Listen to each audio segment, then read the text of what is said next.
ಸ್ನೇಹಿತರೆ, ಇಂದು ಮಂಗಳವಾರ ಸಂಜೆ ದೀಪಾವಳಿ ಹಬ್ಬದ ಶುಭಾಶಯಗಳು. ಹಾಸನಾಂಬ ದೇವಿ ದರ್ಶನ ಇಂದೂ ಸಹ ಬಹಳ ಸುಗಮವಾಗಿ, ಸುಲಲಿತವಾಗಿ, ಸರಾಗವಾಗಿ ನಡೆದಿದೆ.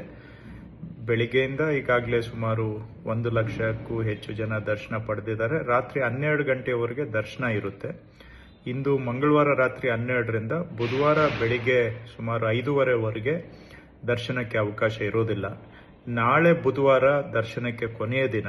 ಬೆಳಿಗ್ಗೆ 5:30ಗೆ ದರ್ಶನ ಆರಂಭ ಆದರೆ ಸಂಜೆ 7 ಗಂಟೆಯವರೆಗೆ ನಿರಂತರವಾಗಿ ನಾಳೆ ದರ್ಶನ ಇರ್ತದೆ. ಆದರೆ ತಮ್ಮಲ್ಲಿ ಮನವಿ, ಮಧ್ಯಾಹ್ನದ ನಂತರ ಬರುವಂತವರು ಏನೇ ಇದ್ರೂ ಕೂಡ 2-3 ಗಂಟೆ ಆಸುಪಾಸಿನಲ್ಲಿ ಬಂದ್ರೆ ಸುಗಮವಾಗಿ ದರ್ಶನ ಆಗುತ್ತೆ. 5-6 ಗಂಟೆ ನಂತರ ಬಂದ್ರೆ ದರ್ಶನ ಕಷ್ಟ ಸಾಧ್ಯ ಆಗ್ತದೆ. ಅಂತಿಮವಾಗಿ ನಾಳೆ 7 ಗಂಟೆಗೆ ದರ್ಶನ ಮುಕ್ತಾಯವಾಗ್ತದೆ.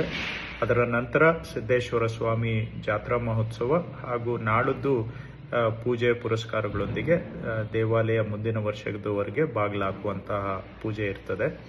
ಮತ್ತೊಮ್ಮೆ ತಮ್ಮಲ್ಲಿ ಮನವಿ, ನಾಳೆ ಬುಧವಾರ ಕೊನೆ ದಿನದ ಸಾರ್ವಜನಿಕ ದರ್ಶನ 7 ಗಂಟೆಗೆ ದರ್ಶನ ಮುಕ್ತಾಯವಾಗ್ತದೆ.